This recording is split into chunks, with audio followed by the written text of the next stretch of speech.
Hello and welcome to episode 16 of Michaelanius, and I'd just like to wish you all a happy International Women's Day. We're going to be celebrating Women's Day in style because we have an article from the Australian Financial Review, and I'd just like to read it out to you. The gist of it. A new snapshot of Australia's limited progress on addressing gender inequality shows just 11 ASX 200 companies have female-led chief executives, with men named Andrew 27% more likely to lead businesses than women. The sobering reading comes before Friday's International Women's Day celebrations. Blah blah blah. Talks up female workforce participation, noting record numbers of women in work and a record low gender pay gap.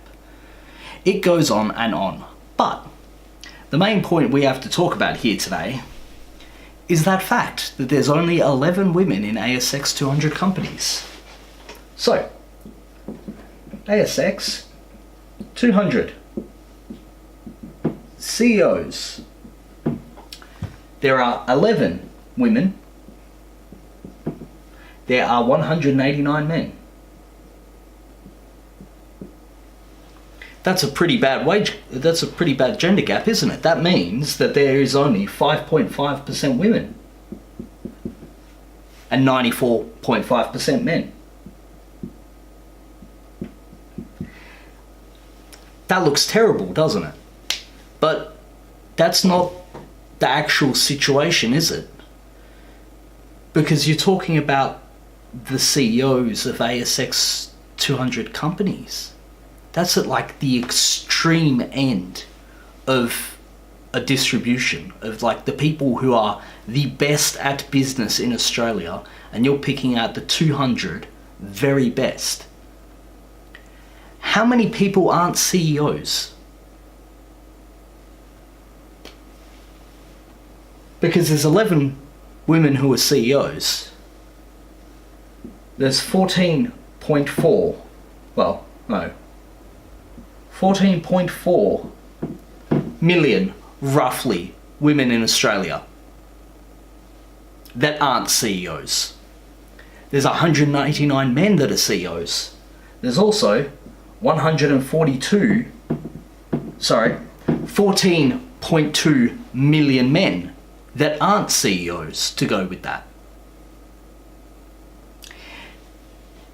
Let's find out, instead of the gender disparity between who is a CEO, let's find out how uneven the distribution is of people who aren't CEOs. So, 11 women.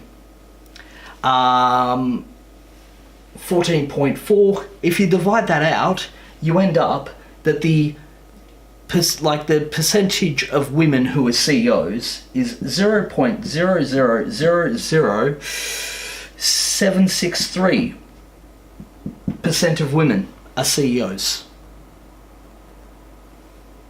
That's not a very large percentage, is it? 0.0013309% of men are CEOs. Now let's find out what the chance of them not being CEOs are. So, 99.9999237.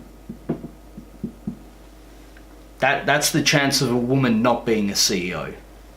Chances for men not being CEOs. 99.9986691% chance of men not being CEOs. So I'm gonna do this live for you. Sorry, I didn't work it out before.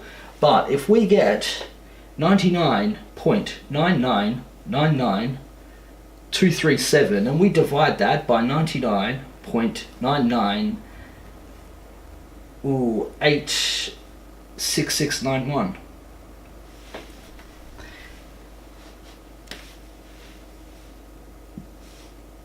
$1.0000125.4. So let's make that a percentage.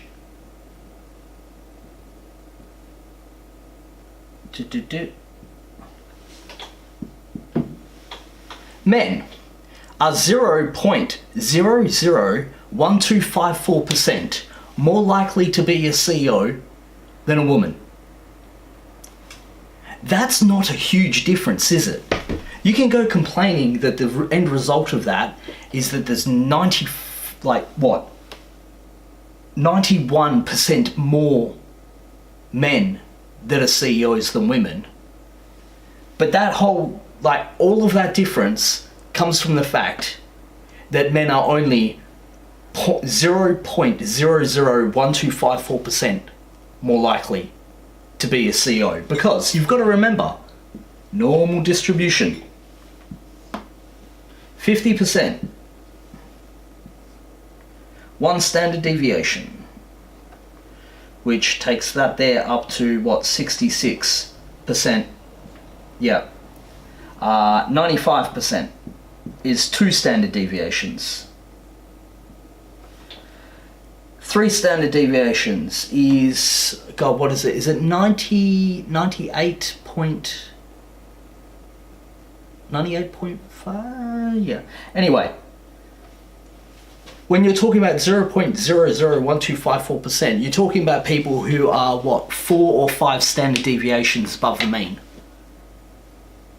The tiniest, even the most minuscule difference between the genders, when you're talking all the way up at that end, 5 standard deviations above the mean, to get down to 200 people out of a population of 20, what is that, 28 million? No, 24 million Australia is. Point is, that's barely any people. You keep on whittling it down. Even the slightest, tiniest difference between the two genders is going to produce massive differences, 5 standard deviations above the mean. Let's find out what some of those differences are, right? Because I'm going to link this down in the chat below so you can read through it yourself. I'm going to go down to the very end of it and I'm going to read out one line which is basically going to show why there is that difference.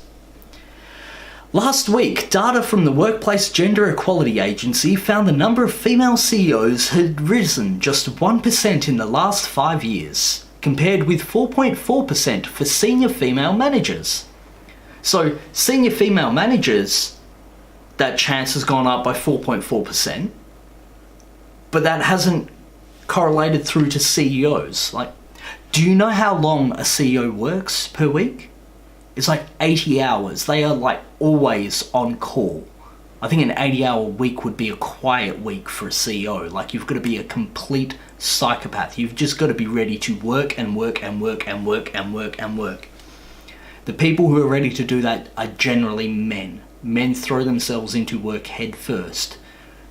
It's just what they do. The highest paid women earn at least $162,000 less than the highest paid men. Now, that's not in the same company. It might just be that the companies that they work for are not at the top end of the ASX. They're not, the CEOs of the banks or BHP. I was reading through the list. They're of dairy companies and, Anyway, the highest paid women earn at least $162,000 less than the highest paid men, and only 18% of working men work part-time or flexibly, compared with 46% of women. 18% of men work part-time, 46% of women. Now look, if 46% of women can't even put in 36 or 40 hours a week, why are you surprised that there's only 11 who can be bothered putting in 80 plus hours? You see this difference here? 0.001254%. That's the difference between men not becoming CEOs and women not becoming CEOs. How do you explain that when you've got 18% of women work part-time. Sorry, 18% of men work part-time, and yet 46% of women. I mean, if you could be a part-time CEO, they'd be killing it. If CEOs were only employed from people working less than 40 hours a week, I would not be surprised if we had a majority of female CEOs in this country. But unfortunately, that's not what the job of a CEO is. Ladies and gentlemen, welcome to the CEO gap. I'm sure I can just repeat this over and over and use this to explain every other major difference in the country. Why are there so few female federal politicians? It's like, well, look at the workload. Like, do you want to fly to Canberra every week from WA? Nah, that sucks. Believe it or not, some women like having a family. Like, yeah, but become a federal politician. Don't see your kids for the next 9 years. That's great. Women like seeing their kids. Men like seeing their kids. It's just when you go up to the very, very end of this scale, you can find men who are 0.001254% more likely to not be that fussed about seeing their kids, and then you end up with massive differences. That's how standard deviations work. Tiny little differences here produce massive differences out at the end. I'm going to make another video about that another day. Just me nerding out hard about standard distributions, and I hope to have you there for it. And, you know, maybe you can start a debate with me in the chat and tell me I'm wrong. Tell me I'm a bigoted misogynist, and I'll just point at the numbers and say, well, who's not a CEO? Me, you. Let's both shut the hell up. Anyway, I'll see you in the next video. This has been fun. Good night.